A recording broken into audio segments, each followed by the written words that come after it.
Good evening all, welcome to Learners Academy. So chapter number 7, triangles. The topic name is triangles. More particularly speaking, the topic name is congruence of triangles. Yet congruence rules of triangles. ठीक है, कल हमने discuss किया था, chapter को start किया था, तो क्या सीखा था हमने कि ट्राइंगल्स के बारे में हम क्या नई चीज सीखेंगे इस साल, वो है कॉन्ग्रुएंस ऑफ ट्राइंगल। बड़ी ही इंटरेस्टिंग चीज है, ढंग से समझो, और नहीं समझे ढंग से तो बिल्कुल हवा से जाएगी, कुछ समझ में नहीं आया, बिल्कुल ऊपर से निकल जाएगी और अगले साल बैंड बज जाएगा चमके, क्योंकि सिमिलैरिटी तो बिल्कुल समझ नहीं आएगी, फिर ये नहीं समझ आई तो बड़े ही ध्यान से समझना है। क्योंकि देखो अब तक जो कौन से मान लो पॉलिनोमियल है, पॉलिनोमियल को सॉल्व करना है, एरिया निकालना है, ये ऐसी चीजें हैं जो आप यहाँ भी ध्यान से नहीं भी समझे तो घर जाके वीडियो से समझ में आ जाता है, या फिर किसी और ने समझा दिया तो भी आ जाता है, या स्कूल में भी आ जाता है। लेकिन ये एक ऐसी चीज है जिसको ध्यान से सुनने में ही समझ आएगा, ना किसी वीडियो से समझ आनी, ना ही स्कूल में समझ आनी, क्योंकि स्कूल में इतना टाइम नहीं दे पाता टीचर जितना यहाँ पे हम, जैसे कल तो हमने कुछ भी नहीं किया, केवल बात ही करी, तो इतना टाइम थोड़ा ना स्कूल में दे पाता है टीचर, है ना। तो बिल्कुल कोई भी डाउट हो माइंड में तो आपको पूछना है, ठीक है। Congruence of triangles is the topic name. तो फटाफट से रिकॉल करते हैं, कल हमने चैप्टर स्टार्ट किया था तो हमने क्या सीखा था कि दो ट्राइंगल्स कॉन्ग्रुएंट होने का मतलब होता है दोनों ट्राइंगल इक्वल होना। क्या होना? किस लिहाज से इक्वल होना? हर लिहाज से। किस लिहाज से इक्वल होना? हर। मैथमेटिक्स की बात करें तो मैथमेटिक्स में दो फिगर्स हम इक्वल मानेंगे शेप एंड साइज के साथ। किसके हिसाब से? उनकी शेप एंड साइज अगर इक्वल कर रहे हैं तो हर चीज वैसे इक्वल हो जाती है, क्योंकि ऐसा तो है साइंस तो पढ़ने के लिए कलर भी सेम करना है। हाँ, इसका अगर नेवी ब्लू है तो उसका भी नेवी ब्लू करना है, वो तो साइंस के अंदर होता है। कोई लिक्विड्स हैं, कोई केमिकल रिएक्शन कराएगा, कलर सेम करना, तो हम तो मैथ्स पढ़ रहे हैं ना, तो मैथ्स में इक्वल करने का मतलब क्या है? ओनली शेप एंड साइज को सेम करना। मोर पर्टिकुलरली बात करें तो शेप को सेम करने का मतलब होता है तीन एंगल बराबर करना, इसके तीन एंगल, उस ट्रायंगल के तीन एंगल बराबर करना। और साइज को सेम करने का मतलब क्या होता है? साइज की लंबाई को भी सेम कर देना। इतना कर दो, बाकी सब अपने आप ही सेम हो जाना है, हो जाना है, ठीक है। फिर हमने क्या सीखा कि अगर दो ट्रायंगल्स ऑलरेडी गिवन है कि ये कॉन्ग्रुएंट है तो उसके कॉरेस्पॉन्डिंग एंगल्स भी इक्वल होंगे और उसके कॉरेस्पॉन्डिंग साइड्स भी इक्वल होंगे। पर उसको कॉन्ग्रुएंट बनाने के लिए उसके कॉरेस्पॉन्डिंग तीनों एंगल्स और कॉरेस्पॉन्डिंग तीनों साइड्स को इक्वल करना जरूरी नहीं है। 6 में से एनी 3 चीजें जो क्राइटेरिया में मेंशन की गई हैं उनको इक्वल कर दो और ट्रायंगल कॉन्ग्रुएंट मान लिए जाएंगे, या ट्रायंगल कॉन्ग्रुएंट प्रूव कर दिए जाएंगे। तो क्राइटेरिया को अपन वन बाय वन स्टार्ट करने वाले हैं। तो 5 क्राइटेरिया होते हैं जो ट्रायंगल्स को कॉन्ग्रुएंट बनाते हैं। The first criteria is SSS। देखो क्राइटेरिया को हिंदी में हम कहते हैं मापदंड या मानदंड या रिक्वायरमेंट। भाई दो ट्रायंगल को कॉन्ग्रुएंट प्रूव करने की क्या क्या रिक्वायरमेंट है, क्या क्या उसके क्राइटेरिया है ना। जैसे सपोज करो आप अभी 9th में पढ़ रहे हैं, अभी आप 10th क्लियर करके जब 11th क्लास में हाई स्कूल में जाओगे तो वहां पे एडमिशन के क्राइटेरिया होते हैं। जैसे आपको अगर मान लो साइंस मैथ सब्जेक्ट चाहिए तो फिर उसमें आपके मैथ्स में इतने मार्क्स होने चाहिए, ओवरऑल इतनी परसेंटेज होनी चाहिए, साइंस में इतने होने चाहिए, ये सब क्राइटेरिया उन्होंने सेट किए हैं। तो क्राइटेरिया का मतलब रिक्वायरमेंट, किसी भी काम को करने की रिक्वायरमेंट। तो दो ट्रायंगल को कॉन्ग्रुएंट प्रूव करने की क्या क्या रिक्वायरमेंट है, क्या क्या कर दें कि वो कॉन्ग्रुएंट प्रूव हो जाएंगे, वो हम सीखने वाले हैं। तो जो पहला सेट है उसको कहते हैं SSS। क्या कहता है SSS? Side side side criterion. देखो ऊपर तो लिखा है क्राइटेरिया, नीचे क्या लिखा है?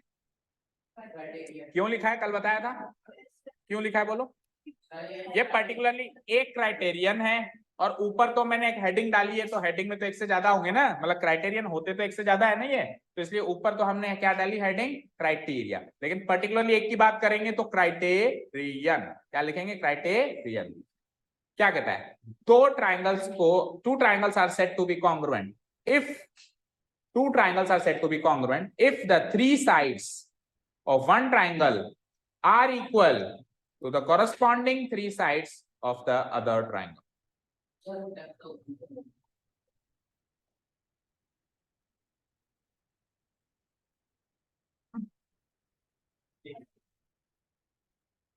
खड़ा हो तो मानी खड़ा, वहां से आ गया, उठ के आ गया, फटाफट आ गया, यहाँ पे बैठ।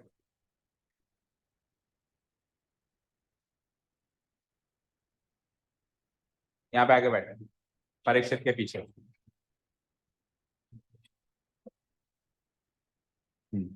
बैठे, लिख लिया ये। Two triangles are said to be congruent if the three sides of one triangle are equal to the corresponding three sides of Avnish आप एक बार वापस मुझसे मिलके जाना क्लास के एंड में, वो थोड़ा सा कंफ्यूजन सा रहेगा, मैं चेक करूंगा आपका क्या हिसाब है ना, मिलके जाना, याद करके जाना। Two triangles are said to be congruent if the three sides of one triangle are equal to the corresponding three sides of the other triangle। ठीक है, अब ये तो था स्टेटमेंट। कई बार एग्जाम में स्टेटमेंट आता है, क्या कहता है वो, state S congruence rule of triangles. State करने का मतलब होता है स्टेटमेंट देना, STATE स्टेट। स्टेट करने का मतलब क्या होता है, स्टेटमेंट देना। तो स्टेटमेंट देना हो तो आप ये स्टेटमेंट दे सकते हो। SSS कॉन्ग्रुएंस रूल का स्टेटमेंट एक नंबर का क्वेश्चन बन जाता है कि two triangles are said to be congruent if the three sides of one triangle are equal to the दूसरे। देखो मैंने क्या कहा था, पहले ट्राइंगल का नाम अपनी मर्जी से, दूसरे ट्राइंगल का नाम अपनी मर्जी से नहीं, जो ट्राइंगल ले लिया उसकी मर्जी से। तो दूसरे ट्राइंगल के लिए कॉरस्पॉन्डिंग वर्ड का इस्तेमाल किया जाएगा, पहले ट्राइंगल के लिए नहीं। ठीक है ना, तो क्या लिखा हमने, three sides of one triangle are equal to the corresponding three sides of the other triangle। कोई डाउट यहां तक बोलो, नो। तो अब इसको मैथमेटिकली लिखते हैं। तो ये दो ट्राइंगल्स बनाओ फटाफट।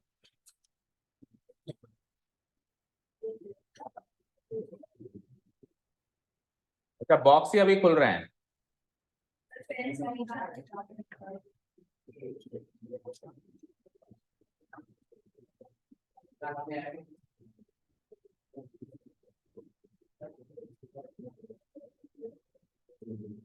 हाँ,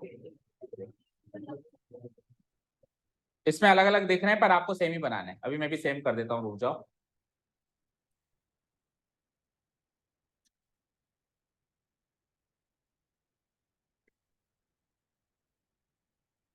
ठीक है, कैसे जाएगा,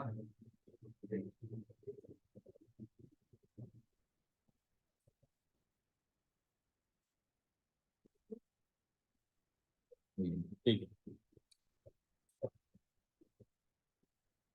फोटोकॉपी बनानी है आपको तो, आना जैसे कल बनाई थी, क्योंकि we are studying congruence rules.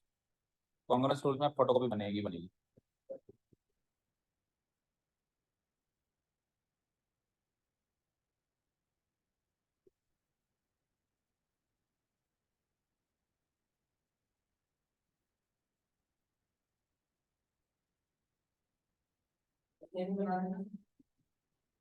हाँ, दोनों ट्रायंगल सेम बनाने हैं, एक दूसरे के से एक जैसे दिखते हुए।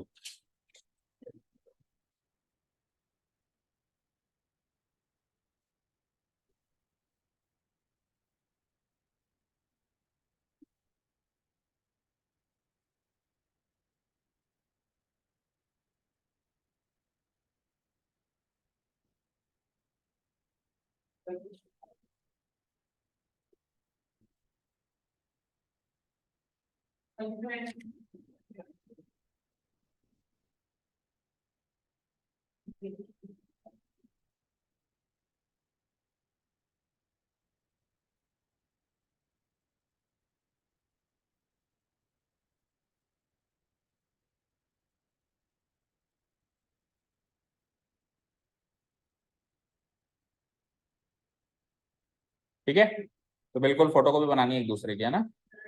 PQR, एक का नाम ABC, दूसरे का नाम PQR। हो गया इतना काम। तो अभी तो मैं भी आपके साथ ही बना रहा हूँ, तो फिर तो स्पीड मैच करनी चाहिए, ऐसा तो है नहीं कि हो गया। PQR,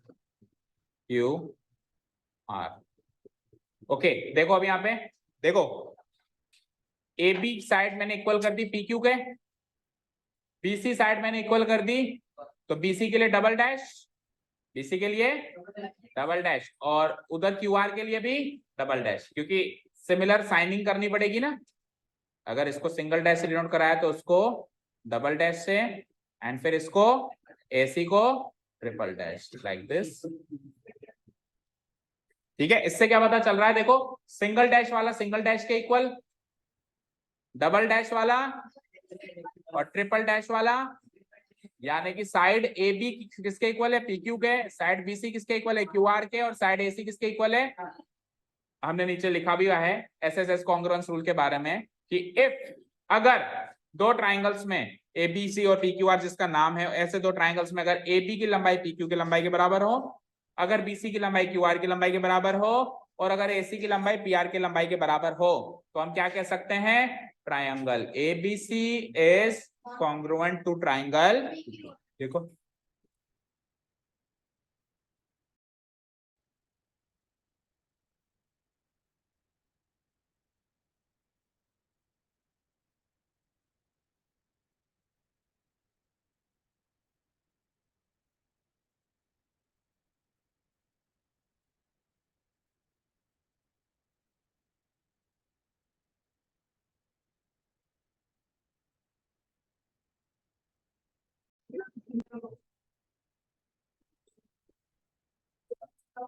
चलिए कहां तक लिखा आपने,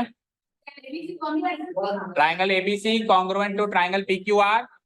अगर ए बी पी सी के बराबर है, ए बी पी क्यू के बराबर है, बी सी क्यू आर के बराबर है, ए सी पी आर के बराबर है, तो यू कैन से, देखो ये तीन तो बनेंगे रीजन और ये अकेला बनेगा उसका रिजल्ट। मतलब किसी क्वेश्चन में ये तीन बातें गिवन हो डायरेक्टली या इनडायरेक्टली, तो आप ये बात कह सकते हैं इन तीन बात की बदौलत कि triangle ABC triangle P Q are से कॉन्ग्रुएंट है। ये तीन जो है इसके लिए क्राइटेरिया बनेंगे, इसका कारण बनेंगे, इसकी रिक्वायरमेंट बनेंगे, इसको कॉन्ग्रुएंट। समझ गए। चलो सेकंड क्राइटेरिया पे चलें, क्राइटेरियन पे, सेकंड क्राइटेरियन पे चलें। चलो सेकंड क्राइटेरियन क्या कहता है, हाँ कैमरा फिर से चलाऊं,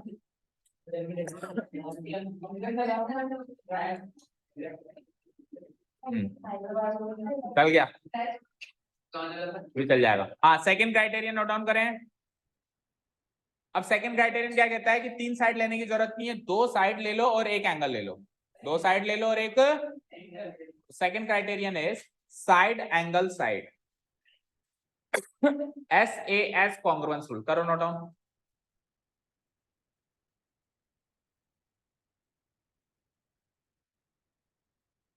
वेरी नोट डाउन।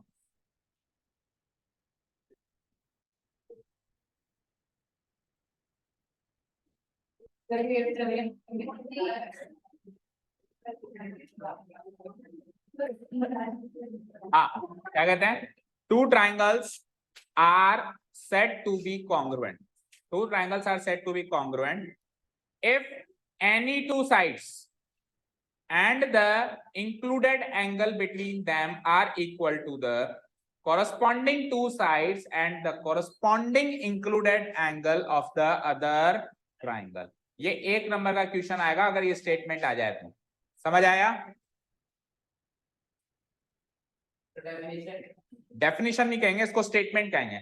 डेफिनेशन का मतलब होता है मीनिंग बताना, ये मीनिंग थोड़ा बता रहा है, ये एक मतलब एक रूल, एक तरीके से उस रूल को बयां कर रहे हो, स्टेट कर रहे हो, स्टेटमेंट दे रहे हो उसका। ओके ठीक है, लिखो पहले फिर याद करवाते हैं।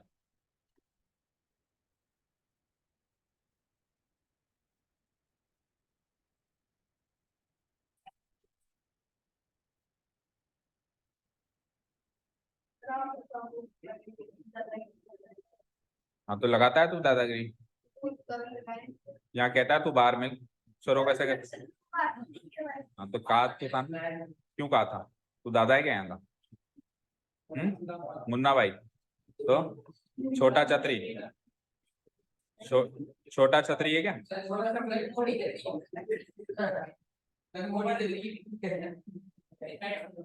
या अन्ना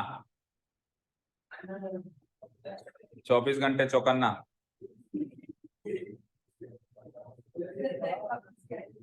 वो क्यों नहीं आ रही इसी का, उसी के अकेले के, उसका अलग से लेते हैं स्कूल वाले एग्जाम।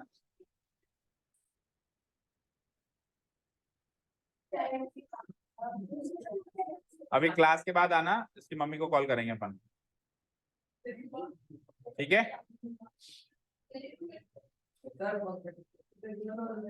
ये पंखा चलाऊंगा उसकी आवाज यहाँ आएगी और उसकी नहीं आ रही तेरे को पीछे, तो फिर इसकी कैसे आएगी जब उसकी नहीं आ रही नजदीक वाले के।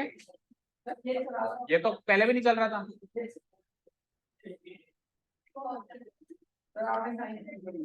ओके चलो सुनो, अब लिख लिया, ये नोट डाउन हो गया।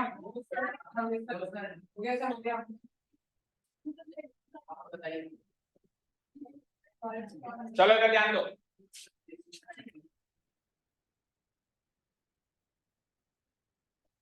हाँ जी, स्टेटमेंट याद करवा रहा हूं आपको, देखो सुनो।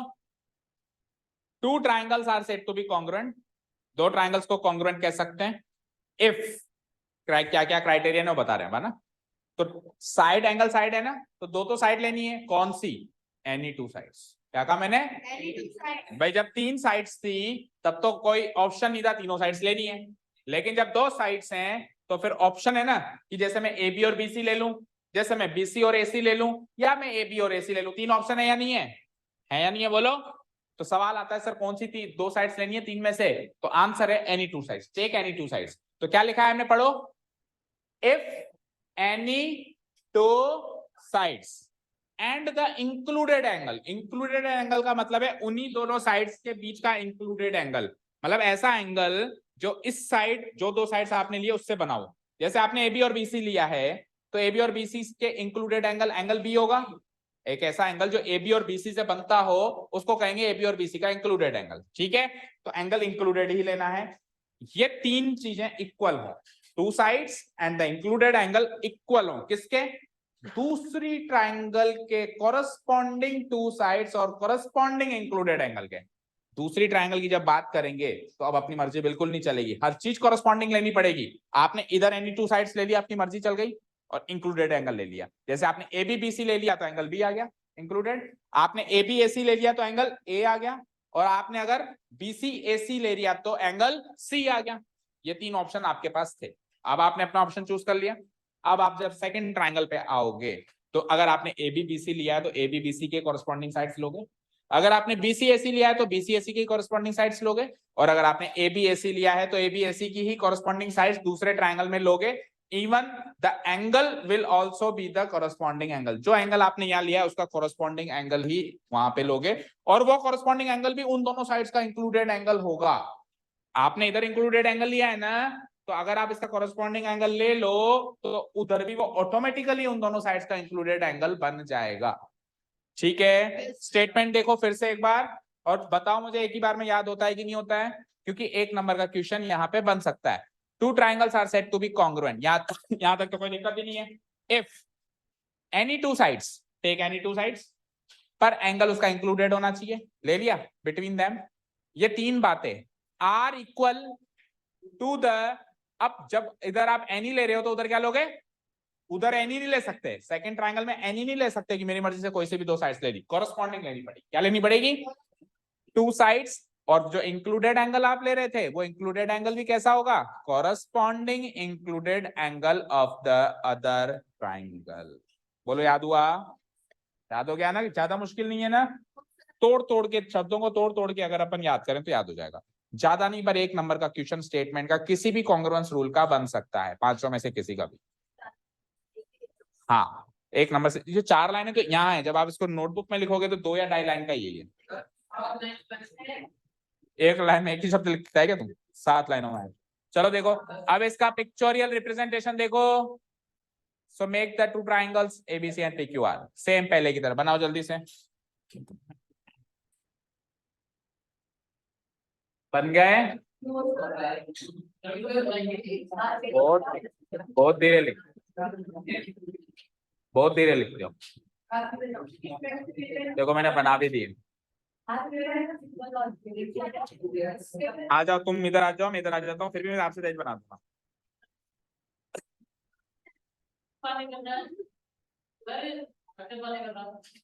तो क्लास के बाद आ जाना, अक्षर के पापा को फोन करके कंप्लीट कर दो।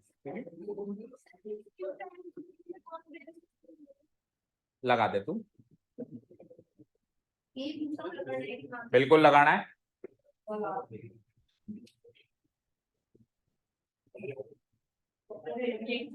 तो फोटो कॉपी करते हैं हम इसकी।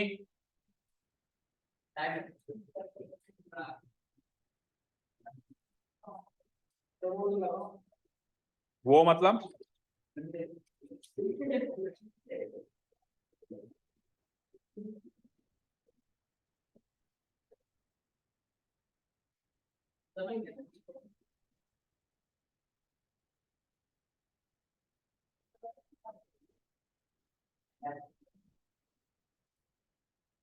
गए ट्राइंगल्स। अब इन ट्राइंगल्स का डिस्क्रिप्शन जैसे वहां पे हमने लिखा था पिछली बार कॉन्ग्रुएंस रूल में, इस बार डिस्क्रिप्शन थोड़ा सा लेंदी होगा। क्यों होगा लेंदी? बिकॉज इस बार 3 केसेस बनेंगे। पिछली बार तो 3 साइड्स थी तो और कोई ऑप्शन ही नहीं था, ले लो तीनों साइड्स। इस बार 2 साइड्स लेनी है ना, तो केस 1 बनेगा एबीबीसी ले लो, केस 2 बनेगा बीसीएसी ले लो, केस 3 बनेगा एबीएसी ले लो। 3 इस क्राइटेरियन के अंदर भी 3 तरीके से ट्रायंगल कॉन्ग्रुएंट हो सकते हैं ना, तो तीनों केस लेने पड़ेंगे। तो description will be a little bit lengthy as compare to the previous criterion. A B C P Q are.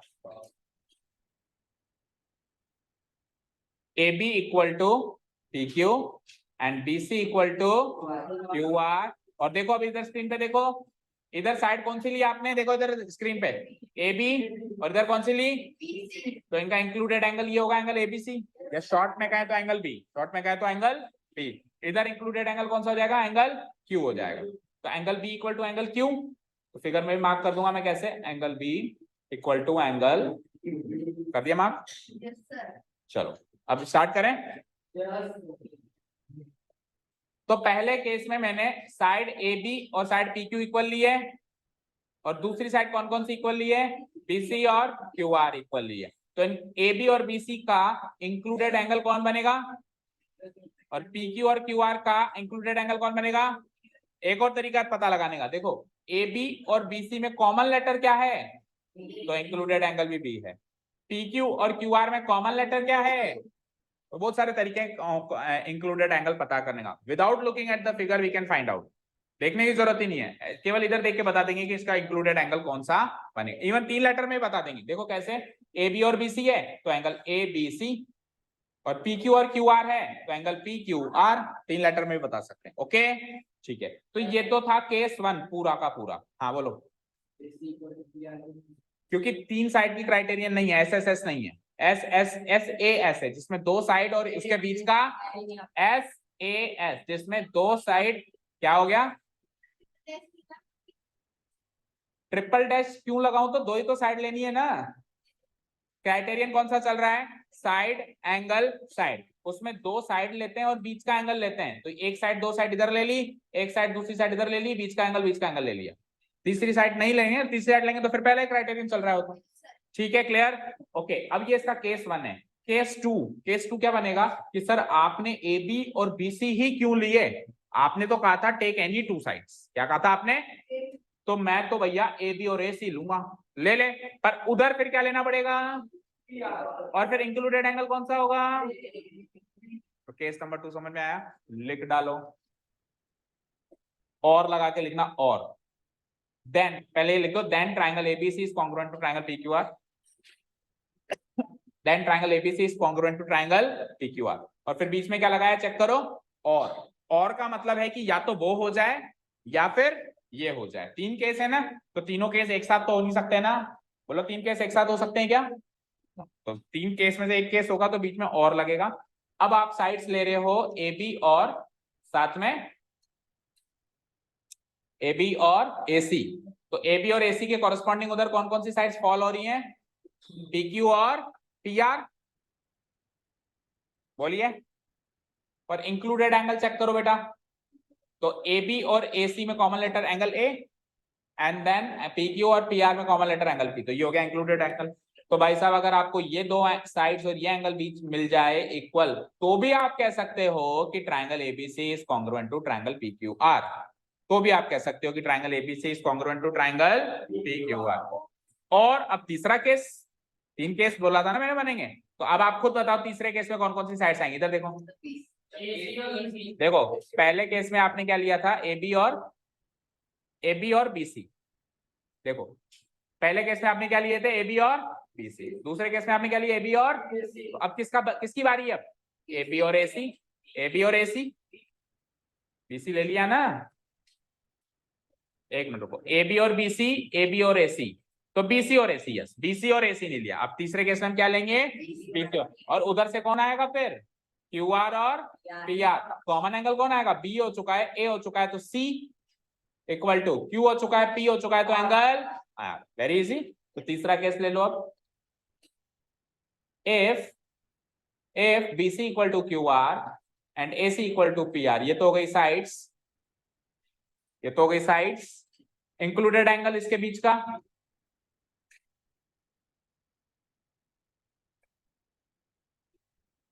Included angle इसके बीच का, कॉमन लेटर सी है तो सी, इंक्लूडेड एंगल इसके बीच का, कॉमन लेटर आर है तो आर। तो भी आप कह सकते हो triangle ABC is congruent to triangle PQR. तो S A S congruence rule में जो हमने फिगर बनाया है उस फिगर के तहत 3 केसेस के तहत हम उसको कॉन्ग्रुएंट कर सकते हैं या प्रूव कर सकते हैं। ठीक है, समझ आ गया, एस ए एस समझ आ गया, एस एस एस पहले समझ आ गया। एस एस एस में तो एक ही ऑप्शन है, take 3 sides. S A S में 3 ऑप्शंस हैं, क्योंकि 2 साइड सेलेक्ट करनी है, तो कौन सी 2 साइड सवाल। ठीक है, ओके ना। तो फिगर के बीच में कॉन्ग्रुएंसी का साइन नहीं बना हुआ था, वो बना दो आप, है ना।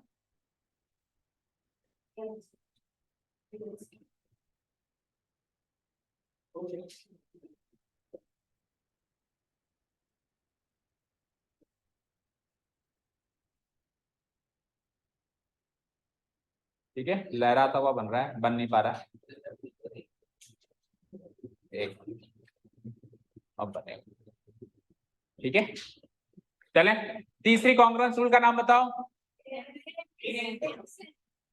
A S A. ठीक है, तीसरे कॉन्ग्रुएंस रूल का नाम क्या है, तो एस ए एस का जस्ट उल्टा। एस ए एस क्या कहता था, 2 साइड बीच का एंगल, क्या कहता था बोलो, दो दो साइड बीच का एंगल, 2 साइड बीच का एंगल, ये क्या कहेगा, 2 एंगल बीच की साइड।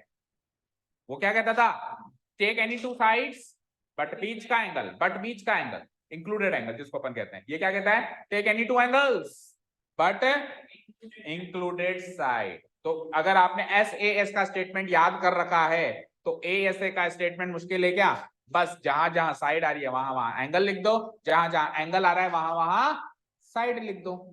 देखो 2 triangles are said to be congruent. तो पिछली बार आपने क्या लिखा था, इफ एनी 2 साइड्स लिखा था, क्या लिखा था यहाँ पे, एनी 2 साइड्स। अभी क्या लिख रहे हो, एनी 2 एंगल्स। फिर बीच में उसके बाद क्या लिखा था, इंक्लूडेड एंगल लिखा था आपने, अभी क्या लिख रहे हो आप, included side between them are equal to the corresponding 2 sides लिखा था यहाँ पे, तो अभी आप क्या लिख रहे हो, 2 angles and the corresponding included angle लिखा था आपने, तो उसकी जगह क्या लिख रहे हो, साइड। तो इन शॉर्ट पिछली कॉन्ग्रुएंस रूल में साइड्स को एंगल्स बना दो, एंगल्स को साइड्स बना दो, ओके, बाकी सब सेम है।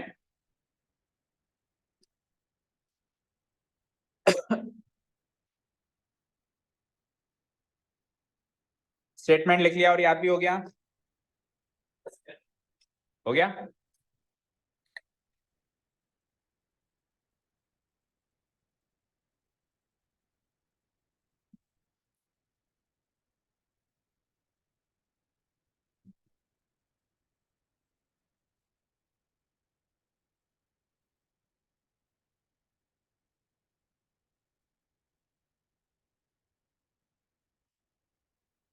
चलो तो इसका फिगर बनाओ।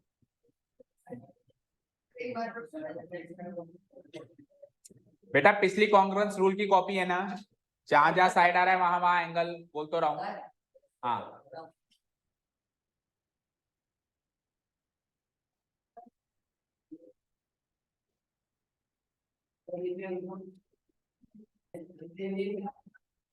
चलो लेट्स ड्रॉ द डायग्राम। तो ए ऐसे कर रहे हैं अभी हम, कर लिया मुझसे पहले, नीचे डिस्क्रिप्शन लिख दिया क्या, देखता हूं अभी मैं, किस किसने लिख दिया, चलो बताओ।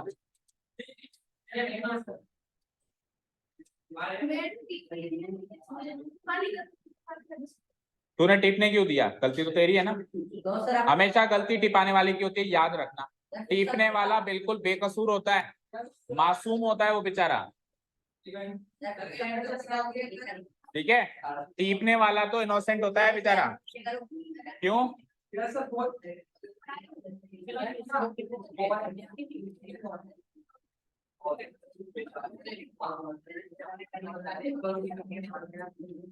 अभी दिखाता हूँ, रुको फिर चेक करना। बिल्कुल क्यों नहीं होगा, जब मैं कह रहा हूँ पिछले केस की तरह ही है। पिछली बार दो साइड्स और एक एंगल था, इस बार दो एंगल और एक साइड है। जब कह रहा हूँ सब कुछ सेम है, बस एंगल्स की जगह साइड, साइड की जगह एंगल।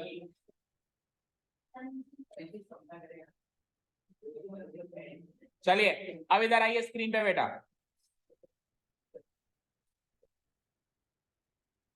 एक बार मैं वापस पिछले फिगर की तरफ चल रहा हूँ, एक चीज डिस्कस करना भूल गए। देखो इधर, देखो स्क्रीन पे,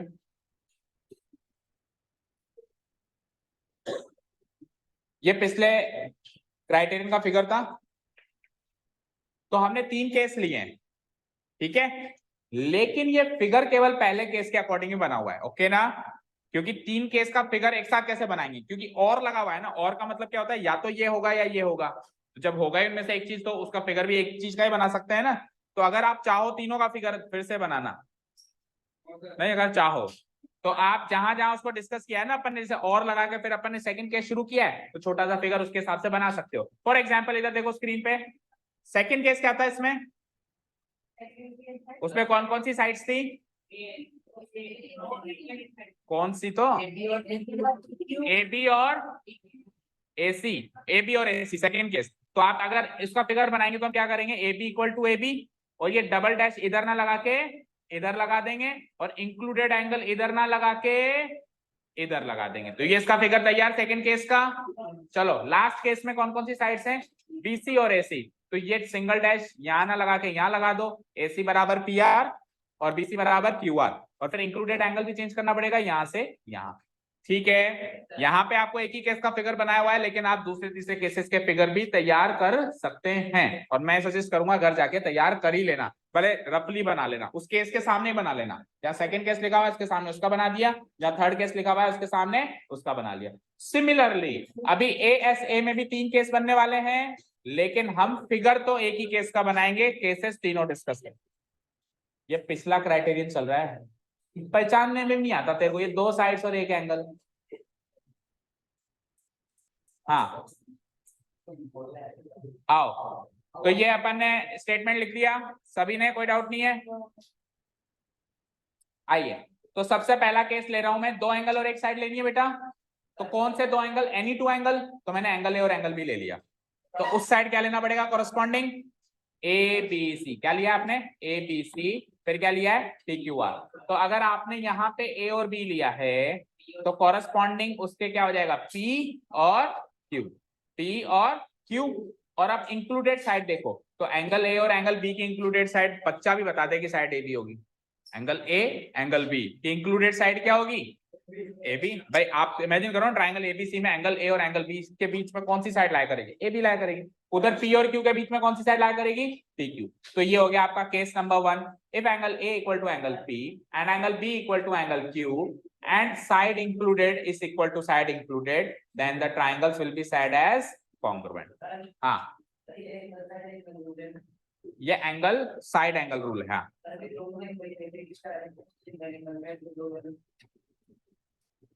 इसको हम लिख हमारी मर्जी से कैसे भी चल सकते हैं, ऐसा कोई जरूरी नहीं है कि एंगल साइड एंगल में ये वाली बात को इसके बीच में घुसा कर लिखूं, ऐसा कोई जरूरी नहीं है। आप फिगर के अंदर चेक करो कि एंगल A और एंगल B के बीच की साइड AB है या नहीं है, बस इतना चेक करना है, ठीक है, समझ गए ना। इसको इसके बीच में, इस बात को इस बात के बीच में लिखना जरूरी नहीं है। ये कंफ्यूजन आपको नहीं, बहुत सारे बच्चों को रहता है, क्योंकि प्रॉब्लम ये है कि कई बार स्कूल में ऐसा पढ़ा है, बट ऐसा कोई आप लिखते हो बीच में, तो क्या होता है कि एंगल पहले लिखा, फिर साइड लिखी, फिर एंगल लिखा, फिर फ्लो बन जाता है ना। कई बार समझने में अच्छे से आ जाता है, बट ऐसे कोई जरूरी नहीं है, कंपल्सन नहीं, ऐसा कोई कंपल्सन, ठीक है, क्लियर है। हाँ, कंपल्सन ये जरूर है कि एंगल ए और एंगल बी क्या है, साइड ए भी, साइड बी से नहीं दे सकता मैं, फिगर के अकॉर्डिंग वो साइड बीच की होनी, लिखने के अकॉर्डिंग बीच की होनी, ऐसा कर, समझ गए क्या, ठीक है। चलो अब सेकंड केस बताओ इसका, एंगल ए और एंगल बी ले लिया, तो अब एंगल बी और एंगल सी ले लें, एंगल बी और एंगल सी ले लें। इस ट्राइंगल का उस ट्राइंगल का क्या हो जाएगा, एंगल क्यू और एंगल आर, और लगा के लिखो second case. Angle B equal to angle Q, angle C equal to angle R, और इंक्लूडेड साइड देखो एंगल बी और एंगल सी के हिसाब से बी सी, और एंगल क्यू और एंगल आर के हिसाब से क्यू आर। तीनों केस कर लिए, अच्छी बात है। Triangle ABC is congruent to triangle PQR. Done, is it done? Okay, last case, कौन कौन से एंगल्स की बारी रह गई अभी? ए और सी। अरे एक ट्राइंगल की बात कर, फिर दूसरे ट्राइंगल तो कॉरेस्पॉन्डिंग लेना है। जैसे एंगल ए और एंगल बी एक ही ट्राइंगल के एंगल्स है ना, फिर एंगल बी और एंगल सी, और अब किसकी बारी है? एंगल ए और एंगल सी, तो कॉरेस्पॉन्डिंग उधर कौन सा बनेगा? एंगल पी और एंगल आर, और साइड कौन सी हो जाएगी? ए सी बराबर P R. So third case is very much easy. Angle A equal to angle P, angle C equal to angle R, and the included side is A C equal to P R. Sir ये angle A angle C equal to angle C R ऊपर नीचे करना है। Angle C equal to angle C R, angle C equal to angle R. हाँ अभी तो उसको समझा रहा था। इन तीन, एक बात, दूसरी बात, तीसरी बात, इसको लिखने के जब अपन लिख रहे हैं तीनों बातों को, तो आप किसी को कहीं भी लिख सकते हो, कोई भी फर्क नहीं पड़ेगा, ठीक है ना? पर आप फिगर के अकॉर्डिंग सही लिख रहे हो, बस ये इस चीज का फर्क पड़ेगा। आप एंगल सी को एंगल आर के बराबर ही लिखोगे, फिर चाहे से आप ये स्टेटमेंट ऊपर और ये स्टेटमेंट नीचे लिख लो, उससे कोई फर्क नहीं पड़ेगा। स्टेटमेंट के लिखने के सीक्वेंस में कोई फर्क नहीं पड़ेगा। डन। अब हम उस फिगर के अंदर वापस पहले केस के हिसाब से फिगर ड्रॉ कर दें, वापस पहले केस के हिसाब से फिगर ड्रॉ कर दें। तो पहला केस क्या था? Angle A equal to angle P, mark करो। Angle A equal to angle P mark करो। Angle A equal to angle P, हो गया मार्क। दूसरा angle B equal to angle Q. अब देखो एंगल ए के लिए अगर आपने सिंगल डैश लगाया तो एंगल बी के लिए डबल डैश लगाना पड़ेगा, क्योंकि डबल डैश वाला डबल डैश के इक्वल। तो एंगल बी पे यहाँ पे डबल डैश लगा दो, और सामने उस वाले ट्राइंगल में एंगल क्यू पे डबल डैश लगा दो। लगा दिया, ठीक है? दो एंगल इक्वल हो गए। अब एंगल ए और एंगल बी की इंक्लूडेड साइड हो जाएगी साइड ए बी, तो ए बी पे आप सिंगल डैश लगा दो यहाँ पे, और उधर उधर कौन सी इंक्लूड? बी क्यू पे, ठीक है? तो ये हो गया इसका फिगर रिप्रेजेंटेशन पहले केस का।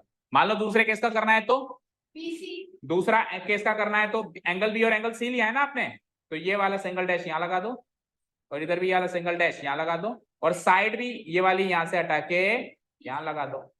ये दूसरे केस का हो गया। एंगल ए और एंगल सी का बताओ, तो एंगल ए और एंगल सी में ये डबल डैश हटा दो, यहाँ पे डबल डैश लगा दो, ये डबल डैश हटा दो, ये डबल डैश यहाँ लगा दो, और साइड में इधर और इधर लगा दो। ये चीजें समझ में आ रही है सभी को?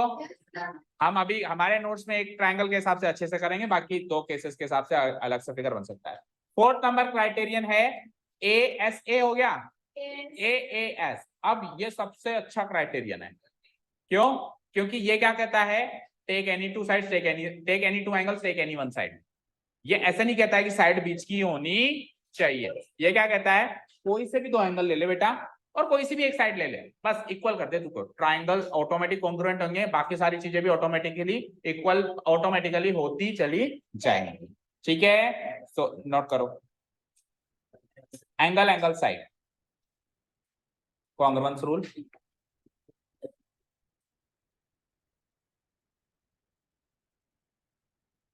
टू ट्राइंगल्स, नहीं पांचवा है ना आखिरी, कल से बोल रहे हैं पांच है, फिर कह रहा है आखिरी है। नहीं आज पूरा हो।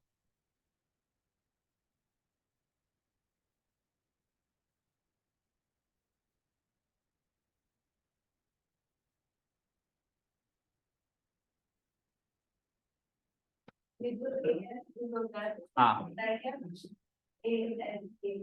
सेम कैसे होगा? उसमें साइड बीच की है, इसमें साइड बीच की नहीं है, डिफरेंट हुआ ना?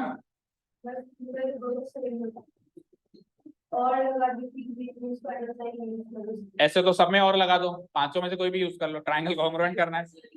मेरी बात सुनो, क्राइटेरियन का मतलब क्या होता है कि, सुन लो इधर आप लोग भी, क्राइटेरियन का मतलब क्या होता है कि इस क्राइटेरियन की अगर सामग्री आपको मिल जाए तो सामग्री को इस्तेमाल करके आपने क्या कर दिया? ट्राइंगल का कॉन्ग्रुएंट प्रूव कर दिया, ठीक है? समझ गए? अब मान लो आपको उस क्वेश्चन में दो एंगल्स और उसकी बीच की साइड इक्वल गिवन है, तो आप ए एस ए क्राइटेरियन लगाओगे, क्योंकि सामग्री वो गिवन है, सामग्री वो गिवन है ना। और मान लो अगर आपको क्वेश्चन में दो एंगल और बीच की साइड गिवन नहीं है, बगल की साइड गिवन है, उसकी बीच की साइड के अलावा टेक एनी जो दो साइड बचती है उसमें से गिवन है, तो अब आप क्राइटेरियन कौन सा यूज करोगे? ए एस यूज करोगे। जैसी सामग्री गिवन होगी वैसी तो ट्राइंगल कॉन्ग्रुएंट तो उससे भी हो सकता है, उससे भी हो सकता है। जैसे सपोज करो हमको कोई मीठी चीज बनानी है, अब वो शक्कर से भी मीठी बन सकती है और गुड़ से भी मीठी बन सकती है। तो अगर गुड़ अवेलेबल है तो गुड़ ही डालूंगा, और गुड़ अवेलेबल नहीं है घर में, अगर शक्कर अवेलेबल है तो मीठे करने के लिए मैं शक्कर डाल दूंगा। उससे भी मीठी हुई, उससे भी मीठी हुई, ट्राइंगल कॉन्ग्रुएंट उससे भी होगा, इससे भी होगा। आपको क्वेश्चन में अवेलेबल चीज क्या है वैसा क्राइटेरियन यूज करना पड़ेगा। समझे क्या? अभी क्लियर है? ठीक है। अब अवेलेबिलिटी अगर उसकी है, अवेलेबिलिटी अगर उसकी है तो वो यूज नहीं कर सकते, अवेलेबिलिटी अगर उसकी है तो वो यूज नहीं कर सकते। Two triangles are said to be congruent if any two side, if any two angles, and देखो डिफरेंस समझ में आया? यहाँ पे यहाँ पे इंक्लूडेड था, पिछले केस में क्या था?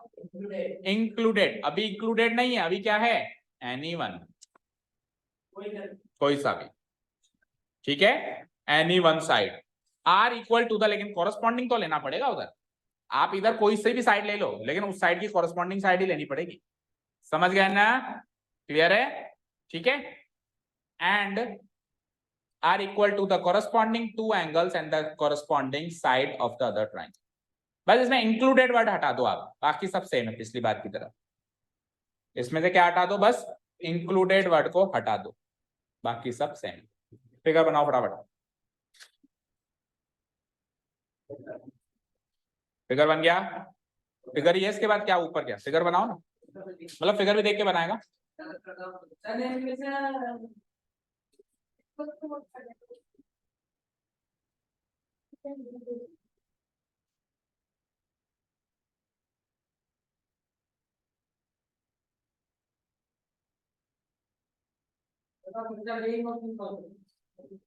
अभी कर रहा हूं ना तेरे सामने मॉडिफिकेशन, तो हर साल कुछ ना कुछ मॉडिफिकेशन हो जाता है।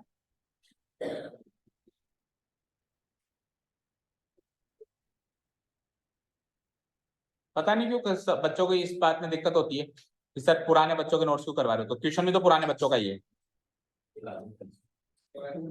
ट्यूशन भी तो पुराने बच्चों का ही है। तू नया लेके आ तो मैं नया करा दूंगा, कोर्स भी तो पुराने बच्चों का ही है।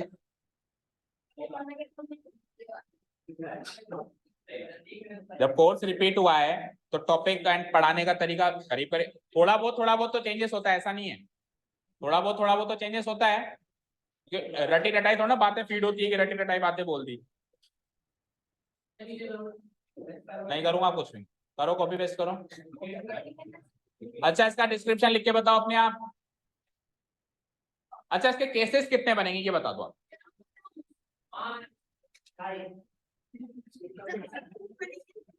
किसने बोला 2.5?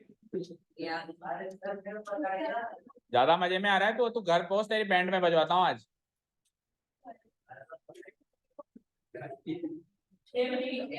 6 केसेस, 5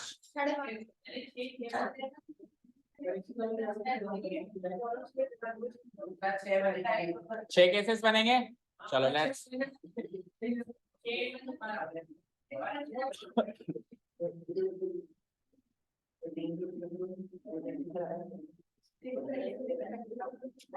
हाँ जी, तो क्या कहा था हमने कि कोई भी दो साइड्स ले लो, नहीं कोई भी दो एंगल्स ले लो और बीच की साइड, बीच की साइड नहीं कोई सी भी साइड ले।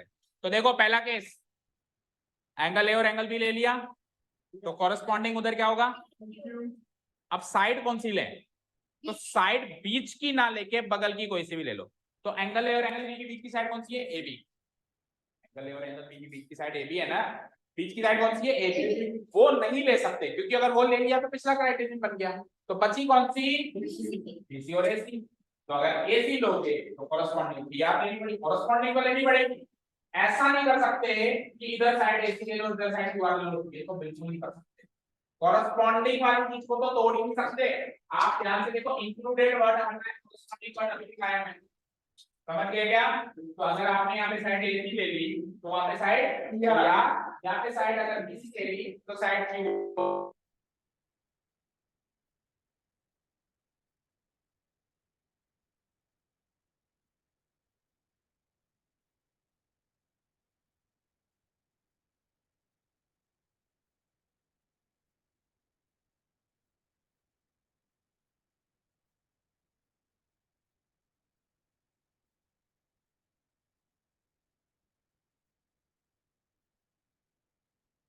केवल डिस्कस करेंगे, 9 केसेस नोट नहीं करेंगे। देखो इधर देखो, एंगल ए एंगल बी, चलो मैं लिखता जाता हूं, angle A equal to angle B, angle B equal to angle Q. अब दो एंगल ले लिए, इसके हिसाब से साइड आप ए बी नहीं ले सकते हो। क्या साइड ले सकते हो? या तो एसी या फिर, तो अगर आप एसी ले रहे हो साथ में तो उधर कौन सी लोगे? P R. और लगा रहा हूं बीच में क्योंकि इन दोनों में से एक चीज होगी, या तो AC equal to P R लोगे या फिर BC equal to Q R लोगे। तो ये कितने केस हुए बताओ?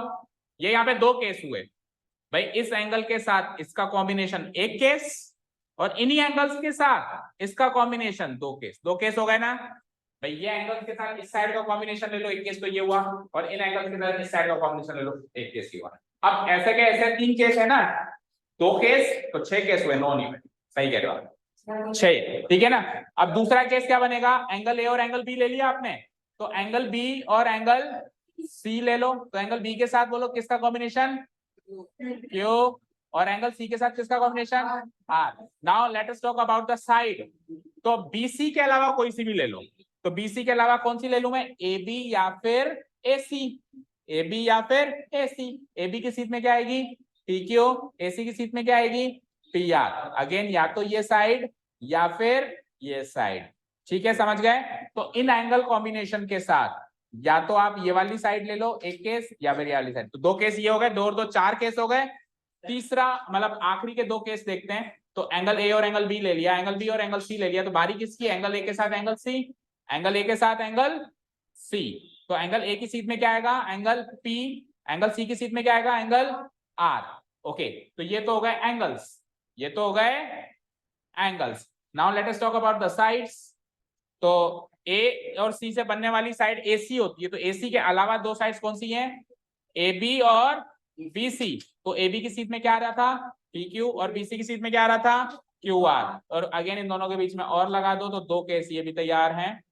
और लगा के भाई या तो इस एंगल्स के साथ ये कॉम्बिनेशन ले लो, या तो 6 केसेस हमारे बनेंगे। क्लियर? देखते हैं नोट कितने करने फेयर। तो पहले तो सारे केसेस ये लिख दो फटाफट। हाँ तो लिख, अभी भी तो वही चीज है ना। लिखो लिखो लिखो लिखो। 6 cases. Angle A equal to angle P, angle B equal to angle Q. अब देखो एंड और का ध्यान रखना। एंड का मतलब होता है इसके साथ ये लेना ही पड़ेगा, और का मतलब होता है या तो ये लेना पड़ेगा या फिर वो लेना पड़ेगा। समझे क्या? समझ गए? समझ गए ना? एंड का मतलब है कि ये ले लिया ना, तो उसके बाद एंड का मतलब ये पूरा काम करना है, और इस पूरे काम के अंदर इन दोनों में से एक काम करना है। समझ गए? इधर देखो, ये ले लिया, इसके बाद ये पूरा काम करना है, और इस काम के अंदर 2 ऑप्शन है, या तो ये और एंड का मीनिंग समझ में आ गया ना सब अच्छे से? तो ये बन गया मेरा पहला केस है, लेकिन कहने के लिए 2 केस ही है तो पहला ही केस एंगल्स के अकॉर्डिंग, लेकिन 2 केस हो गए क्योंकि और लग गया ना बीच में। Then triangle ABC is congruent to triangle PQR. और लगाओ, एंगल चेंज करो, एंगल चेंज करो। Angle B equal to angle B और एंगल सी इक्वल टू, या पहले ए सी ले लो, कैसे भी ले लो। एंगल ए और एंगल सी ले लिया, तो एंगल पी और एंगल आर। तो ए सी साइड के अलावा 2 साइड्स कौन कौन सी हो गई? ज्यादा आगे आ गई। ए बी और बी सी 2 साइड्स हो गई ना, एसी को छोड़ के।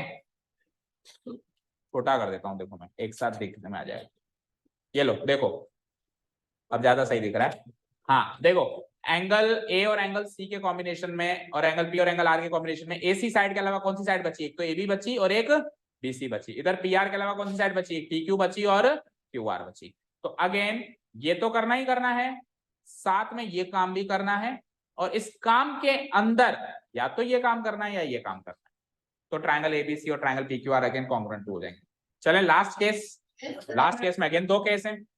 लास्ट केस में अगेन 2 केस।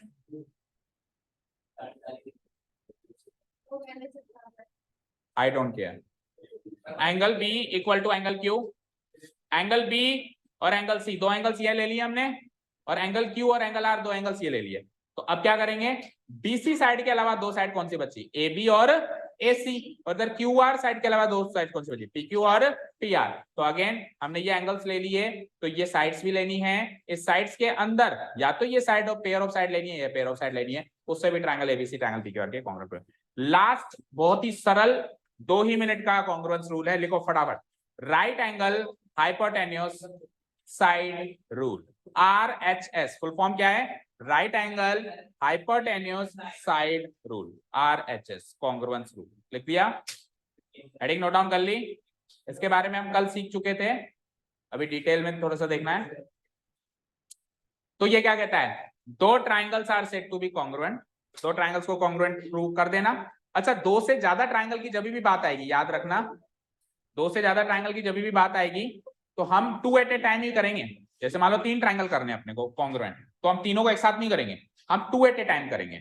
इन दोनों को करेंगे, फिर बीच वाले को तीसरे से कर देंगे, तो अल्टीमेटली पहला वाला भी तीसरे से हो जाएगा, तीनों हो जाएंगे। समझ गए ना, तीनों को एक साथ नहीं लेके बैठेंगे, समझ गए है ना, हम 2 एट ए टाइम ही करेंगे, 2 एट ए टाइम। तो 2 triangles are said to be congruent if any one angle of both the triangles is a right angle triangle।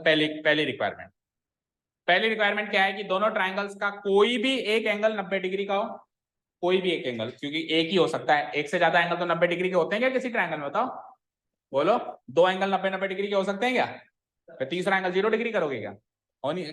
तो if any one angle of both the triangles is a right angle.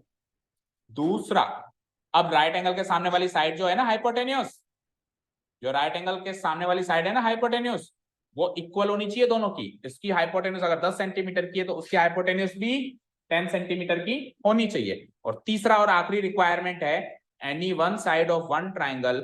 Any one side का मतलब है hypotenuse के अलावा जो बच गई side, जो हाइपोटेन्यूस के अलावा बच गई 3 साइड्स होती हैं एक राइट एंगल ट्राइंगल में, तो हाइपोटेन्यूस तो 100% इक्वल चाहिए ही चाहिए, हाइपोटेन्यूस तो 100% इक्वल चाहिए ही चाहिए। अब हाइपोटेन्यूस के अलावा 2 साइड्स बच गई, उन दोनों में से कोई भी एक साइड इक्वल हो जाए, लेकिन फिर अगेन कॉरेस्पॉन्डिंग होनी चाहिए, अगेन क्या होनी चाहिए, कॉरेस्पॉन्डिंग साइड के इक्वल होनी चाहिए। तो लिख लिया ये, if any one angle of both the triangles is a right angle and the hypotenuse and any one side of one triangle, hypotenuse तो चाहिए ही चाहिए, बची हुई 2 साइड्स में से एनी वन साइड चाहिए, और one triangle are equal to the corresponding hypotenuse and the corresponding दोनों जगह corresponding वर्ड लगेगा side of the other triangle। भाई हाइपोटेन्यूस के बराबर होनी चाहिए, ओके, और बची हुई 2 साइड्स में से जो आपने एक साइड ली है, इधर भी वो corresponding साइड के बराबर ही होनी चाहिए, और एक एक एंगल 90 डिग्री तो चाहिए ही चाहिए। समझ आया, फिगर बनाओ फटाफट, राइट एंगल ट्राइंगल बना दो 2, draw 2 right angle triangles quickly। Right angle triangle सोच रहा है कैसे बनता है, और सेम साइज का बनाना है, सेम साइज का ना, साइज मत डिफरेंट कर देना। बन गया,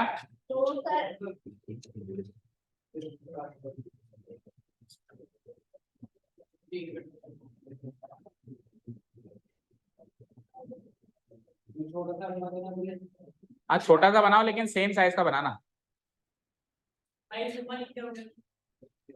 हाँ 19-20 चलेगा, बाकी 15-20 नहीं चलेगा।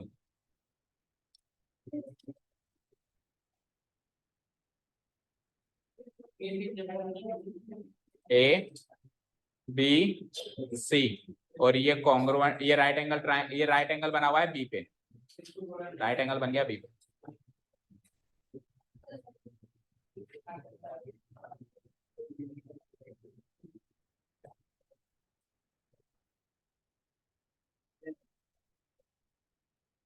क्या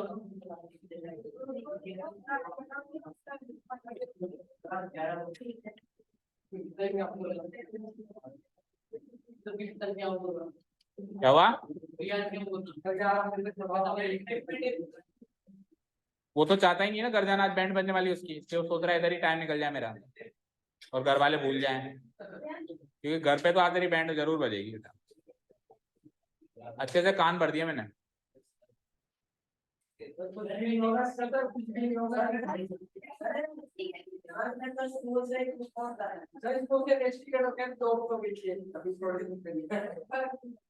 ओके चलो देखो बन गया फिगर। देखो बच्चों एंगल बी को एंगल क्यू के इक्वल कर दिया, दोनों 99, एक एक एंगल 90 डिग्री मिल गया, एक एक एंगल 90 डिग्री। अब इसकी हाइपोटेन्यूज बताओ कौन है, AC। कौन होती है हाइपोटेन्यूज, 90 डिग्री के सामने वाली साइड, 90 डिग्री के सामने वाली साइड इधर PR। तो AC तो PR के बराबर चाहिए ही चाहिए, हाइपोटेन्यूज को बराबर। अब दो साइड कौन सी बच गई, AB और BC। इधर कौन सी बच गई, तो या तो AB PQ के बराबर आ जाए, या फिर ये नहीं हो पा रही है, कोई बात नहीं, BC QR के बराबर आ जाए। तो हाइपोटेन्यूज तो बराबर चाहिए ही चाहिए, दो साइड्स में से कोई भी एक साइड और बराबर चाहिए, और एक एक एंगल 90 डिग्री चाहिए।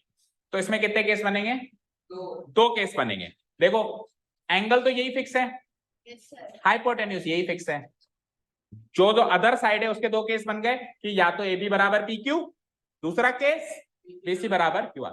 लिखो लिखो angle A equal to angle B equal to angle Q equal to 90 degree, hypotenuse AC equal to hypotenuse PR, hypotenuse AC equal to hypotenuse PR। अब अदर साइड्स के दो केस बना दो, अदर साइड्स के दो केस बना दो। तो पहला केस क्या है कि AB बराबर PQ, फिर और फंसाओ बीच में, और दूसरा केस क्या है BC बराबर QR। तो इधर देखो ये दोनों बातें तो चाहिए ही चाहिए, ये दोनों बातें तो। अब इसके साथ में एंड लगा दिया मैंने, एंड लगा दिया मतलब ये भी चाहिए ही चाहिए, पर इसके अंदर दो केस हैं, इसके अंदर या तो ये दोनों पेयर ऑफ इक्वल साइड्स मिल जाए या ये पेयर मिल जाए। तो ये सब कुछ अगर मिल जाएगा तो हम डिक्लेयर कर देंगे कि triangle ABC congruent to triangle PQ। इसमें पहले केस के हिसाब से डैश लगाओ फटाफट, पहले केस के हिसाब से डैश लगाओ। तो हाइपोटेन्यूज देखो AB बराबर PQ, AB बराबर PQ। पहले केस का मतलब है कि इस केस को इग्नोर करके इस केस के हिसाब से लगाओ। तो AB बराबर PQ और AC बराबर PR। तो AC और PR पे डबल डैश लगा दें, बोलो। अगर आपने AB और PQ पे सिंगल डैश लगाया है तो AC और PR पे डबल डैश लगा दो ना, या उल्टा भी कर सकते हो, AC और PR पे सिंगल डैश लगा दो, उस पे डबल डैश लगा दो। और एक एक एंगल 90 डिग्री इक्वल है, इसको भी इक्वल मार्क करो। तो ये पहले केस के हिसाब से फिगर बन गया। मान लो दूसरे केस के हिसाब से बनाना है तो क्या करेंगे, इस सिंगल डैश को इधर, इस सिंगल डैश को इधर, बाकी नो चेंज।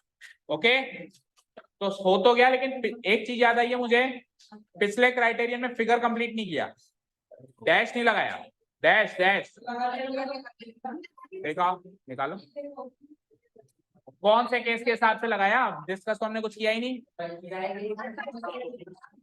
कहाँ किया, देखो कहाँ किया।